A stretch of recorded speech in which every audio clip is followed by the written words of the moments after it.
Welcome to the Leverage Lab, and we got breaking news on our Week 17 updates. This is a rumor, this isn't guaranteed yet, but we're going to talk about it because it's probably guaranteed. The rumor is the Dallas Cowboys will play the New York Giants in Week 17. There you go. What are we going to talk about today? We're going to talk about that game and where those two defenses kind of rank and what we could expect. We're then going to go into our leverage lab and see how we did in the pre-draft best ball for fun. And then we're going to talk about the ADPs and see if we could expect any movement. First off, looking at the Bleacher Report, where they rank the defenses, the New York Giants are ranked as the 20th best defense, so one of the worst defenses, and the Cowboys are at 26. So two of the worst defenses in the NFL. I think that makes it exciting for these two teams, which are they have some exciting offensive pieces, some that aren't healthy, Malik Neighbors, but there's some exciting offensive pieces. And even like someone like Malik Neighbors should be ready by the end of the season. So I think this is an exciting game from a bad defense, relatively good offense perspective.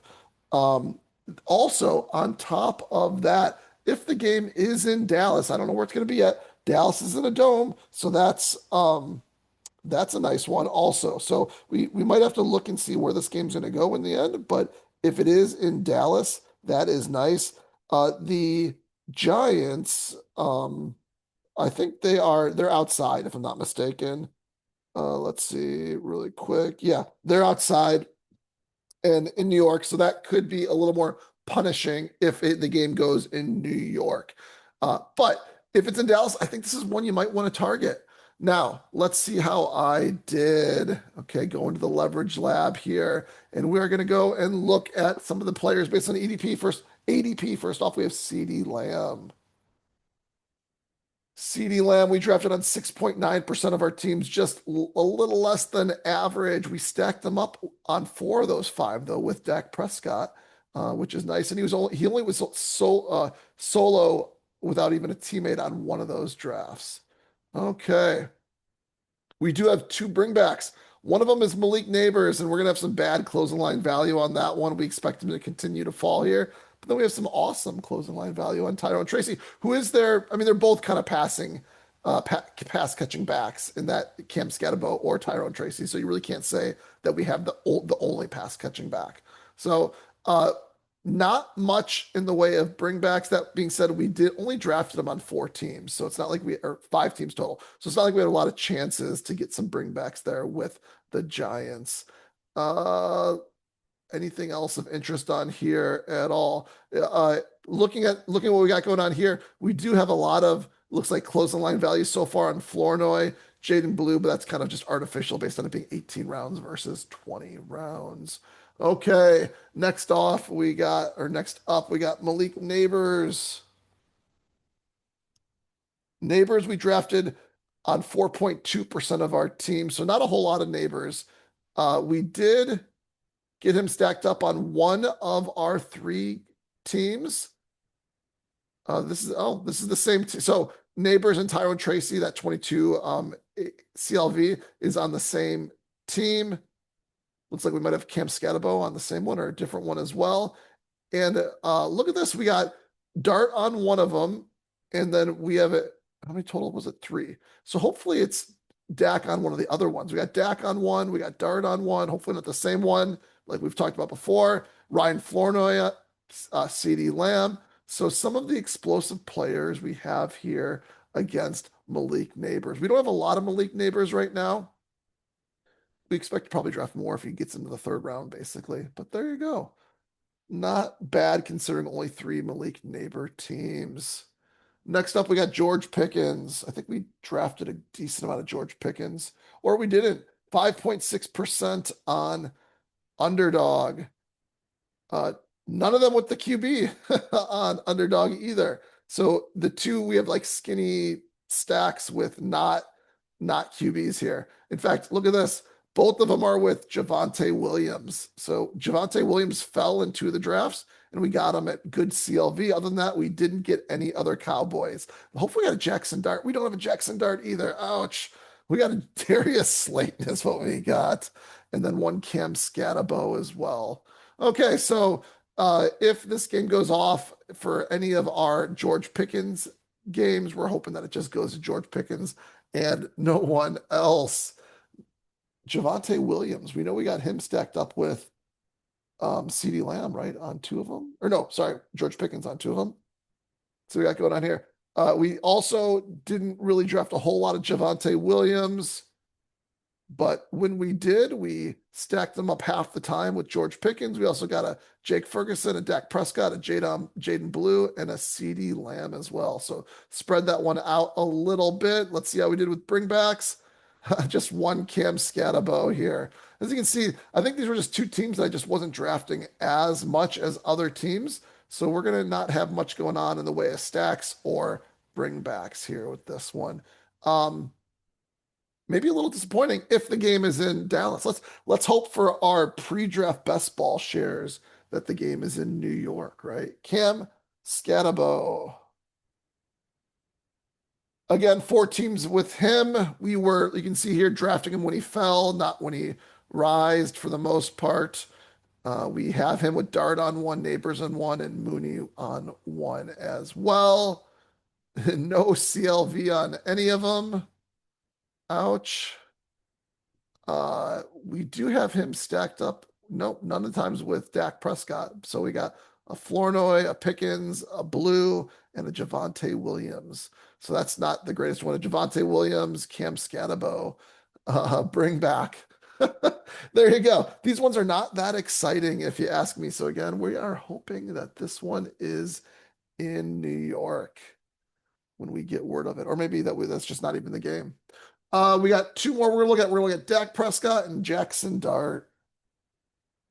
How do we do on Dak? We drafted Dak 4 times as well. We stacked them up in all 4 drafts. All 4 of them have CeeDee Lamb. Okay, there we go. What else do we got? We got 3 of them with Jake Ferguson. So we know that we have a CeeDee Lamb Jake Ferguson team, a CeeDee Lamb Ryan Flournoy team, and we got Javonte on one of them as well. Yeah, look at this. When we did get CD, we had very big stacks going on, not just like skinny stacks. We had 3 other Cowboys usually coming along the way with Dak Prescott. So, um, something to think about, I guess, going forward. And we didn't have this tool for the pre-draft best ball. So maybe we could have adjusted this ahead of time before, but something to think about. We probably want some skinny stacks as well. We don't want to rely on these gigantic stacks. We also probably want to stack George Pickens once or twice and not just CeeDee Lamb and only CeeDee Lamb in case that's what you needed. We got one more player. Let's look at Jackson Dart. 2.8% of the teams. So we didn't draft a lot of Jackson Dart. This is one we actually identified further along in the pre-draft best ball that we weren't drafting much Jackson Dart. We did talk about how we could resolve that. And so it was like to resolve it, we were saying, let's draft Jackson Dart without the stack and then back stack them a little bit. So I don't know if we did that more on DraftKings or whatnot, but I know that we definitely started off very slow on Jackson Dart. We were very heavy on some of the, people that were beginning drafted ahead of Jackson Dart, though, at QB, though. We have them stacked up both times with Darnell Mooney. I don't mind that, even though we don't have closing line value on it. One of the times with Neighbors, one time with Tracy, one with Likely, one with Scatabo. So we were able to stack him up. Basically 3 other Giants we did it. So we did the Giants and the Cowboys similar. We don't need bring backs with that one. So this game is not an exciting one for us. Let's go look at the ADP landscape here. And here is this is the ADP landscape. We got CeeDee Lamb towards the end of the first round, Malik Neighbors currently towards the end of the second round, Pickens towards the end of the second round, Javonte towards the beginning of the third round, Scatabo towards the end of the fourth round, and then we got Prescott at pick 78. Where is 78 is kind of like uh beginning of the 8th round, beginning of the 7th round, beginning of the 7th. What is that? Beginning of the 7th or 8th round. Let me pull up my other sheet so it's easier for me to think that through all the way. Where is it? There it is. Pick 78 is the middle of the seventh round. And then we got Jackson Dart, 89. He's kind of the middle of the eighth round. Dak Prescott, Jackson Dart kind of do get pulled around. They fall, they rise, depending on what's going on in the draft, what people want to do. Cam Scatabo, a lot of movement's going to be more dependent on the injury there. If there's one thing I think that will happen here based on this, maybe Malik Neighbors doesn't fall as much as he would be expected to fall based on the injury. You might see a snag when he gets around the turn. Actually, you know what? It depends on what happens. So if Pickens rises into the end of the second round, then it might be harder for Neighbors to fall much further than the beginning of the third round. People might want to be prone to stacking Pickens and Neighbors. Now, if he does fall out of like pick 25, 26, 27 for Neighbors, or if Pickens doesn't rise into pick number 22, 23, then you could see Neighbors probably even free fall to the middle or the end of the third round, depending on the injury news. So I think we want to be aware of what's going on with the injury news, with Neighbors, and kind of how Pickens is getting moved up potentially as Neighbors falls down the board. I do think this is maybe an opportunity to just sprinkle Neighbors in at all different prices so you can get a bunch of hopefully unique Neighbors teams at good costs throughout best ball summer. Also, if you do get good news and they say the ACL is not a problem and he's going to be starting in week one, you expect him to rise up the boards right away. So now is the time to probably draft. Not right now, but as he falls, is probably the time to draft Malik Neighbors. Let me know what you guys think. Is there anything I missed on the ADP value? Is this game good no matter what or bad no matter what? And did I mess it up when it comes to my bringbacks and my stacks with the Giants and the Cowboys? See ya on the next one. Peace.